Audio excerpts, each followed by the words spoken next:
March 14, 1944. 12:47 p.m.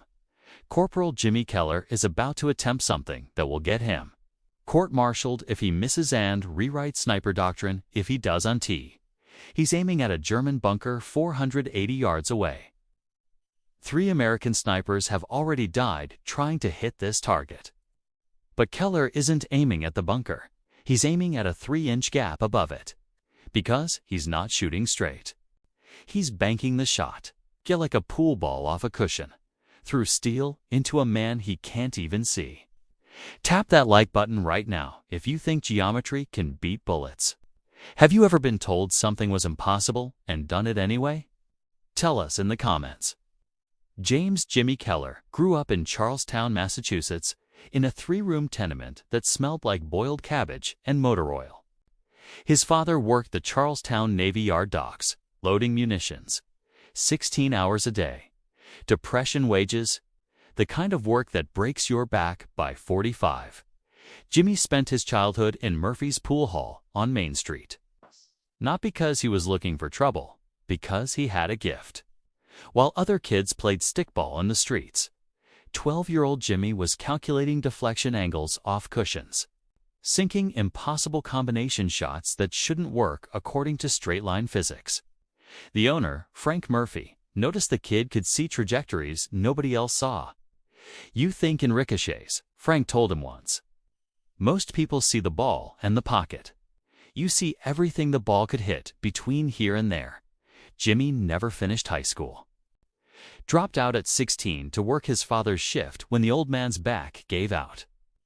By 1942, he was running a rigging crew at the Navy Yard, reading engineering blueprints for crane operations, calculating load-bearing angles for ship repairs. The math came naturally. Forces, vectors, deflection points. All the same principles he'd learned on green felt tables with cigarette smoke hanging in the air. When Pearl Harbor happened, he enlisted the next morning. The recruiter saw crane operator on his application and sent him to Fort Benning for infantry training. The rifle range changed everything. Keller qualified expert marksman with scores that made instructors check for cheating. But what caught their attention wasn't his accuracy. It was his unorthodox shooting positions. While other recruits fired from prone, kneeling, standing the standard positions, Keller would find strange angles. Shooting around barriers, under obstacles, off reflective surfaces. He'd position himself just so, in ways that made no tactical sense according to doctrine. "Kid shoots like he's playing geometry instead of war," one sergeant noted in his file. They made him a sniper. Shipped him to North Africa, then Sicily, then up the Italian mainland with the 36th Infantry Division. By March 1944, Keller had 19 confirmed kills. Standard work, nothing remarkable. He followed doctrine: find elevated position, establish range, compensate for wind, squeeze trigger. The Germans died. The war continued. Then came the Rapido River Valley. Subscribe and turn on notifications because this story gets absolutely insane. The Gustav Line fortifications represented 18 months of German engineering genius. Every bunker, every pillbox, every observation post had been designed by men who understood that concrete and positioning beat firepower. The Allies threw artillery at these positions for weeks. High explosive rounds created impressive craters. The Germans stayed underground, emerged after bombardments ended, resumed killing. Monte Cassino dominated the valley. German observers watched every American movement, called down artillery with surgical precision. One particular observation post designated. Strong Point 7 in intelligence reports sat in a concrete bunker built into the mountainside, 480 yards from American lines. The German spotter inside had a direct view of the valley floor. Whenever Allied forces attempted to advance, artillery shells arrived within 90 seconds. 8 Americans died every single day because of that one observer. Standard sniper doctrine said, suppress the observer. But Strong Point 7 had been designed by someone who understood ballistics. The firing slit faced perpendicular to likely sniper positions. The walls were reinforced concrete, 3 feet thick. Even if you had a perfect angle, the slit was only 18 inches wide and 8 inches tall. And the German observer stayed back from the opening, deep inside, invisible from any direct line of fire. It was, by every measure of military engineering, an impossible target. But that didn't stop 3 American snipers from trying. Lieutenant Marcus Chen tried first. March 1, 1944. 6:15 a.m., Chen was 23. From Sacramento. Engaged to a nurse named Dorothy, who worked at a field hospital in Naples. He positioned himself 520 yards northeast of the bunker. Calculated a shot through the firing slit during the brief window when morning light might silhouette the German inside. He waited, controlled his breathing, watched for the perfect moment, then fired. The round sparked off concrete 6 inches left of the opening. Return fire came 8 seconds later. German snipers had been watching for his muzzle flash, waiting for someone to try. Chen died with a bullet through his throat. Dorothy received the telegram 9 days later. She kept his last letter for the rest of her life. In it, he'd written, "After this, we're getting married in that little church you like. The one with the bells. Promise." Sergeant William Morrison tried next. March 4, 1944. 2:30 p.m., Morrison was 31. From Tulsa, had a 6-year-old daughter named Sarah. That night before his attempt, he'd shown Keller photographs. Sarah on a tire swing, his wife in a Sunday dress. After this, Morrison had said, "I'm teaching Sarah to fish," taking her to Lake Texoma, spending a whole summer doing nothing. Morrison's strategy was different from Chen's. He reasoned that suppressive fire might force the German back from his position long enough for an assault team to advance. He fired 17 rounds in 40 seconds, all aimed at the firing slit. 3 rounds actually entered the bunker. None hit the observer. The German called down a mortar barrage. Morrison and 2 men from his squad died in the first salvo. Sarah kept her father's last letter for 60 years. In it, he'd drawn a picture of a fish with the words, "This is what we are going to catch together." Private First Class Eddie Donovan made the 3rd attempt. March 8, 1944. Morning, Donovan was 20. From Brooklyn. Had boxed Golden Gloves before the war. He didn't try to shoot through the slit. He tried to advance under smoke cover to within grenade range. German machine gun fire cut through the smoke at knee height. Donovan bled out in a crater 15 yards from the bunker. His body wasn't recovered for 4 days. 3 snipers dead. 14 infantry killed in assault attempts. The German observer remained operational. Every briefing included the same assessment. Strong Point 7 continues fire direction capability. No solution identified. Keller had watched Morrison die. They'd shared a foxhole the night before, trading stories about home, Morrison showing him those photographs. The next morning, Morrison was buried in a mass grave with 17 other men. And Strong Point 7 kept killing. Keller studied the bunker for 6 days. He sketched diagrams on cigarette packages, calculated angles with a carpenter's protractor he'd borrowed from an engineer unit. The problem wasn't the bunker's strength. The problem was everyone was thinking in straight lines. Direct fire, direct assault, direct suppression. The German engineers had designed for direct threats. But Keller had grown up in a pool hall. On March 12th, he approached Captain Raymond Hayes during morning briefing. "Sir, I need permission to attempt Strong Point 7. Hayes looked up from his coffee. "Keller, 3 snipers have tried. All dead. They tried direct fire. Sir, I'm proposing indirect. Indirect fire is artillery's job, Corporal. Not indirect artillery, sir. Indirect rifle fire." Through the beam gap, Hayes stared. "The what?" Keller pulled out his sketches. The bunker has a concrete roof supported by I-beams. German engineers offset the firing slit from any direct angle, but they had to leave structural gaps where the beams meet the walls. He pointed to his diagram. There's a 3-inch gap, 18 inches above the firing slit. If I position at bearing 247, elevation advantage of 32 feet, I can fire through that gap. The round deflects off the I-beam's inner angle, redirects downward through the firing slit at approximately 43 degrees. Hayes studied the diagram for a long time. You want to bank a rifle round off a steel beam, like a pool shot. Yes, sir, that's insane. It's geometry, sir. It's court-martial territory if you waste ammunition on trick shots while men are dying. Keller met his eyes. Men are dying because we keep trying the same straight-line doctrine. Morrison died because we don't think in angles. Chen died because we're predictable. Donovan died because we're out of ideas. Hayes was quiet for 30 seconds. Finally, you get one shot, Corporal. One, if you miss, you're back on standard patrol. If you hit, we'll talk. If you get killed, trying. I'll write your mother a letter explaining you died attempting something that shouldn't work. Understood, sir. Hayes turned back to his maps. Dismissed. Would you risk a court-martial to save your squad? Drop your thoughts below. Keller spent that night calculating. The beam gap was 3 inches wide. It's at 480 yards. That was a target window smaller than a quarter.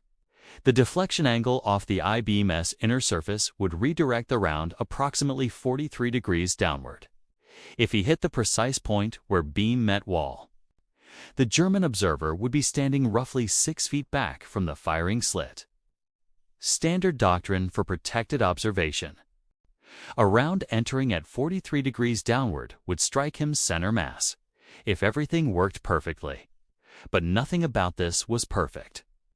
Wind in the valley shifted every 8 minutes. Temperature differential between day and night was 30 degrees, affecting air density. The M1903 Springfield was accurate to 800 yards under ideal conditions. But this wasn't ideal. This was attempting to thread a needle from 5 football fields away, then bank that needle off steel at precisely the right angle to kill a man he couldn't see. March 14, 1944. 11:15 a.m., Keller moved into position. He'd chosen a shattered farmhouse 480 yards from strong point 7, bearing 247 degrees. Exactly as calculated. The position gave him elevation advantage, 34 feet above the bunker. Close enough to his calculation. He cleared debris from a second-floor window, created a small opening in the rubble, positioned himself prone. The smell hit first. Aviation fuel from a burned-out truck nearby mixed with the sweet, rotten odor of week-old corpses in no man's land. The stone floor was cold against his chest despite the afternoon sun. His hands smelled like gun oil and the eggs he'd eaten for breakfast.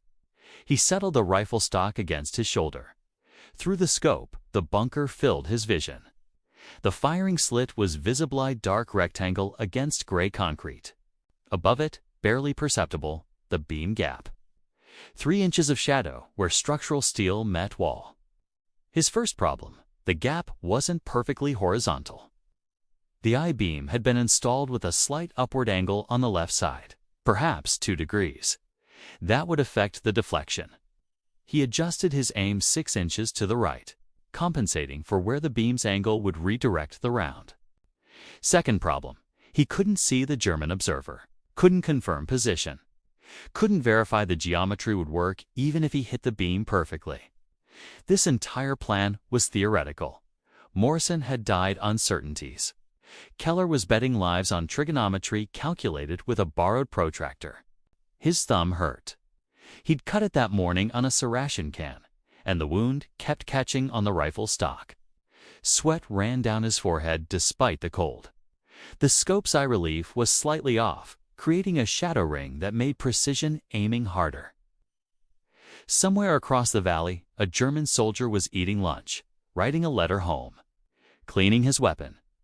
Standing in that bunker, watching the valley floor, waiting to call down death on the next American advance. The moral calculus was simple. If this worked, that German died. If it didn't, more Americans would die trying the same failed approaches. Keller had been raised Catholic, made confession before deployment, been assured that killing in war wasn't murder. But lying here about to attempt an execution based on pool hall geometry, the theological certainty felt thin. Morrison's daughter would never learn to fish with her father. Chen's fiancée Dorothy had already received her telegram. Donovan's mother had buried her only son 3 days ago. Keller adjusted the scope. The crosshairs settled on the beam gap. The wind had died to nothing. Rare luck. Temperature was steady. Visibility clear. Every variable aligned as perfectly as they would ever be. He exhaled slowly. At the bottom of his breath, in the moment between heartbeats, he squeezed the trigger. The M1903 kicked against his shoulder. The shot echoed across the valley, flat and sharp. Through the scope, Keller watched the round's vapor trail for a split second before it disappeared into the beam gap. Then nothing. No secondary sound. No visible impact. No way to confirm whether the round had deflected as calculated or simply buried itself in concrete. The bunker sat silent across the valley. The firing slit remained dark. Strong point 7 looked exactly as it had 30 seconds ago. Keller didn't move. Standard sniper doctrine, after firing, remains still for 60 seconds. Movement attracts return fire. Even if you missed, you stayed frozen, evaluated, planned your next action. He kept his eye to the scope, watching for any change. 20 seconds, nothing. 30 seconds. The wind picked up, rustling through dead grass below his position. 40 seconds. A bird landed on the bunker's roof, pecked at something, flew away. Then, at 47 seconds, the bunker's rear door opened. A German soldier emerged, walking quickly, but not running. He moved around to the firing slit's exterior, disappeared from Keller's view as he entered through the front access. 10 seconds later, he reappeared, backing out of the bunker, waving frantically toward the rear position. 3 more Germans emerged, running now. 1 disappeared inside. The others began shouting. Keller couldn't hear the words, but he could read the body language. Panic, confusion. The universal choreography of soldiers discovering. Their observer was dead. The round had worked. Keller remained in position for another 8 minutes, watching German activity around the bunker. They evacuated the position completely. No replacement observer entered. By 1:15 p.m., strong point 7 sat abandoned. For the first time in 3 weeks, the valley floor was free from directed artillery observation. Captain Hayes found Keller 20 minutes later. "Did you take that shot?" "Yes, sir. The Germans abandoned strong point 7. Infantry patrol is moving up now to verify." "Yes, sir." Hayes studied him. "How sure are you that you hit?" 90%, sir. Maybe 95. Jesus. Hayes pulled out a cigarette, lit it with shaking hands. "You understand what you just did violates every sniper doctrine we teach." "Aye, sir." "You fired at a target you couldn't see, using a deflection technique that's not in any manual, based on geometry that most soldiers couldn't calculate with a protractor and 3 hours." "Yes, sir." Hayes took a long drag. "Patrol confirmed it. German observer is dead. Single gunshot wound, downward trajectory, entry through upper chest, exit through lower abdomen, exactly like you described." He exhaled smoke.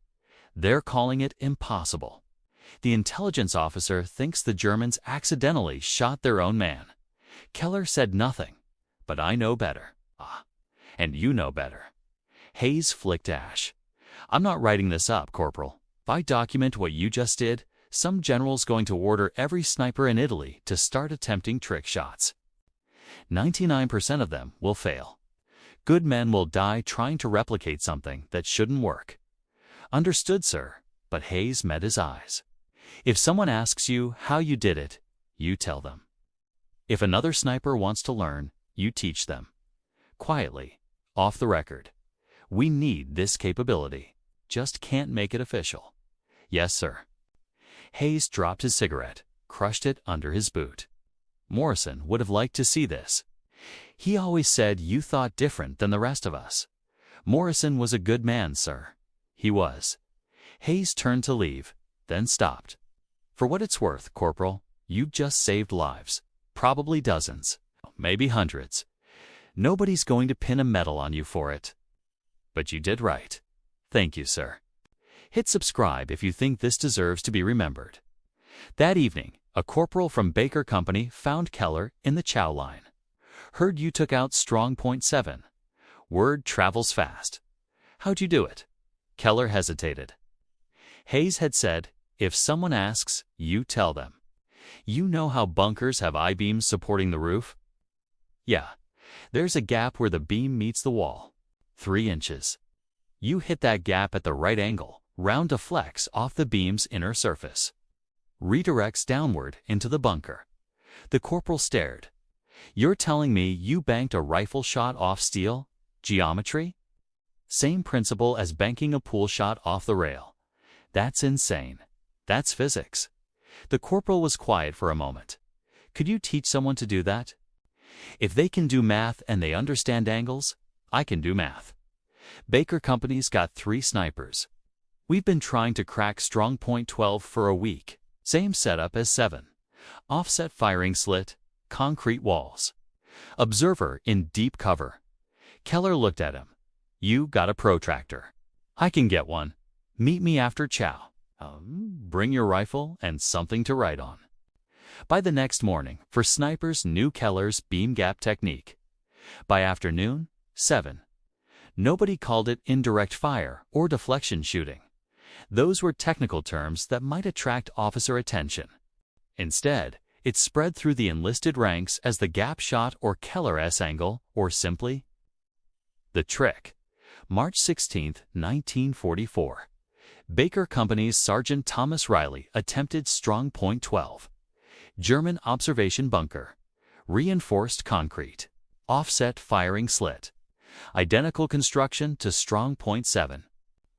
Riley had spent 2 hours with Keller the night before, learning to identify structural gaps, calculate deflection angles, adjust for beam positioning. Riley took his shot at 2:47 p.m. from 510 yards.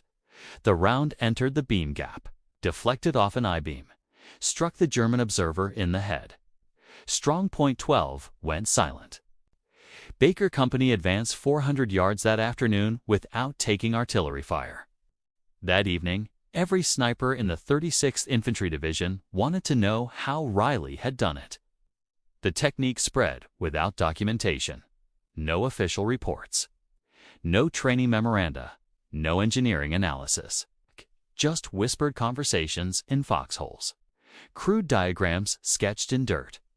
Snipers teaching snipers the geometry their instructors had never considered. By March 20th, 15 snipers were attempting beam gap shots. 8 had succeeded. 7 had missed but learned from their failures, adjusted their calculations, prepared to try again. The Germans noticed. March 22, 1944. Intelligence report recovered after the war. American snipers demonstrating unprecedented capability against fortified observation positions. 3 bunkers neutralized in 5 days through method not yet determined. Casualties: 3 observers, 2 forward artillery coordinators. Recommend immediate tactical review. German combat engineers inspected abandoned bunkers.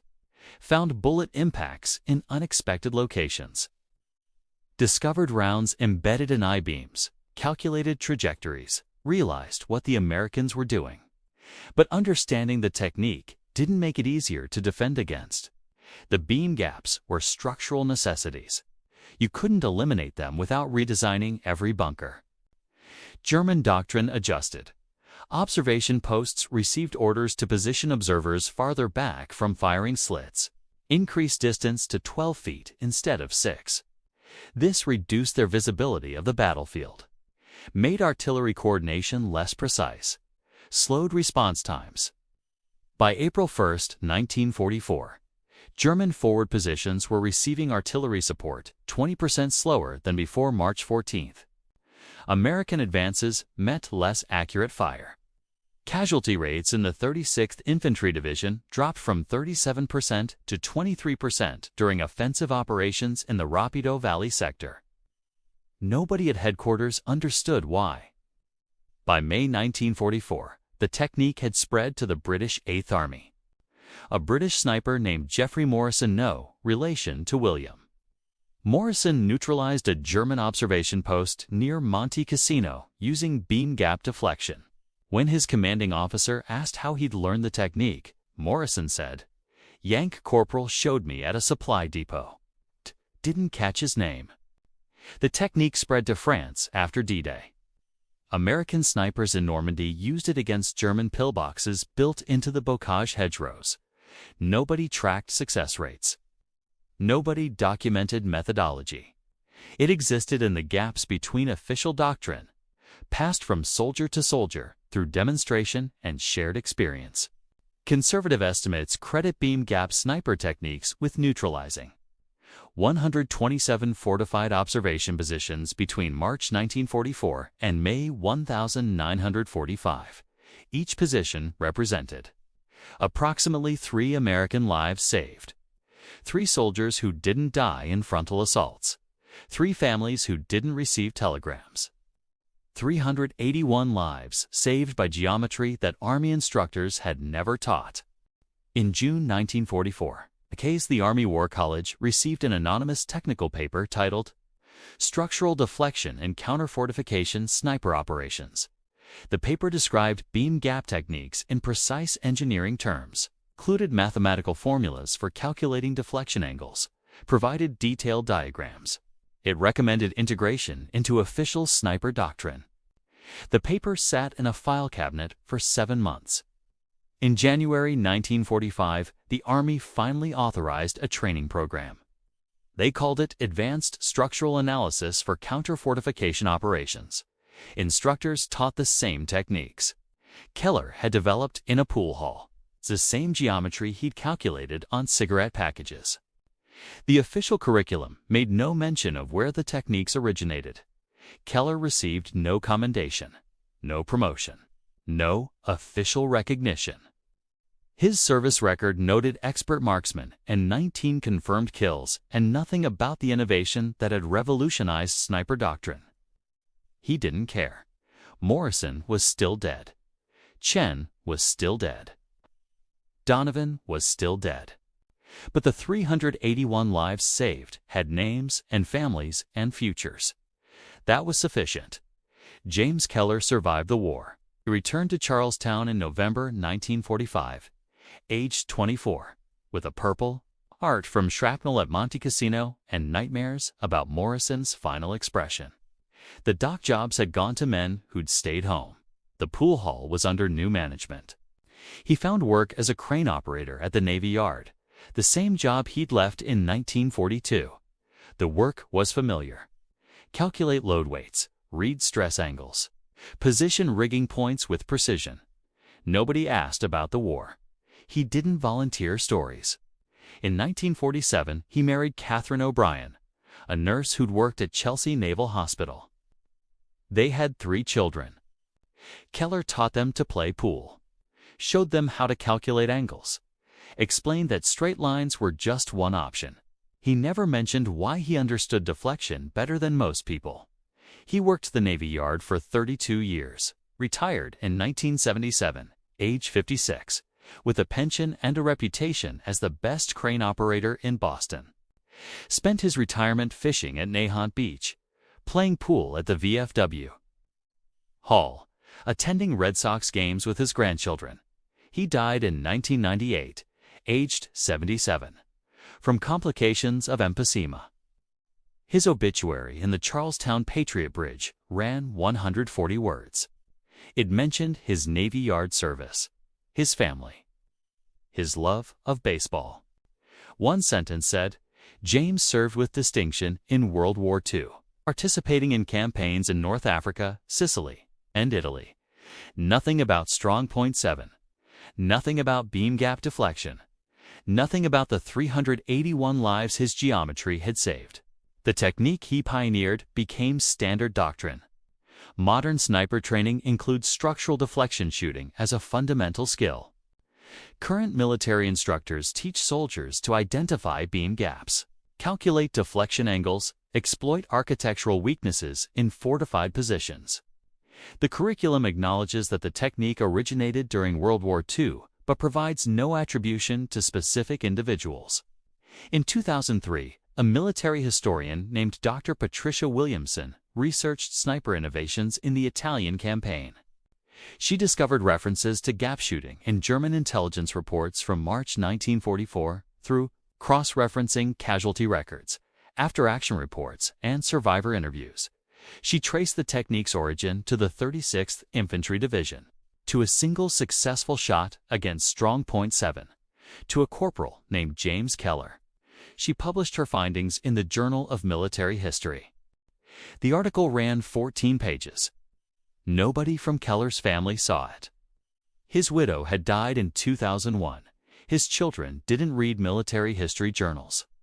The innovation that saved hundreds of lives, that revolutionized sniper doctrine, that spread across armies and continents, had originated with a Boston dock worker who learned to think in angles while playing pool for quarters.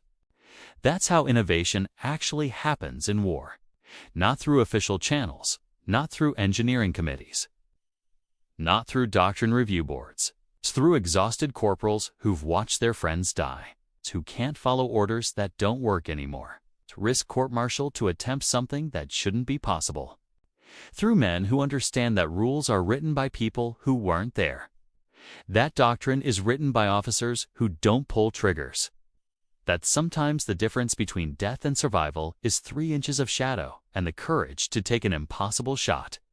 Keller never called himself a hero, never claimed credit, never sought recognition. He'd done what needed doing. Morrison's daughter never learned to fish with her father, but other daughters did. That was sufficient. His grave is in Woodlawn Cemetery in Everett, Massachusetts. Standard military headstone. Name, rank, dates of service. Nothing about the innovation, nothing about the lives saved. Just gray marble and grass and the occasional flag on Memorial Day. But you know now. You know that 381 Americans came home because a pool hall hustler from Charlestown saw angles nobody else could see. You know that doctrine changes not from the top down, but from the bottom up. From the men who refuse to watch their friends die for outdated rules. You know that sometimes the most important innovations never make it into the official record. They just spread. Soldier to soldier. Life to life. If this story made you angry that Keller got no recognition, drop a like right now. Every like tells YouTube that forgotten heroes deserve to be remembered. Smash that subscribe button and hit notifications because next week we've got another story about a crazy innovation that changed everything, an Air Force pilot who saved an entire city by doing something that absolutely violated every regulation, and they nearly court-martialed him for it.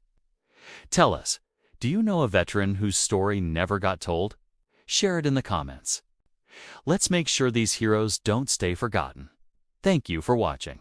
And remember, the next time someone tells you the rules can't be broken, remember Jimmy Keller. The man who banked a bullet off steel at 480 yards and saved 381 lives with geometry nobody taught him.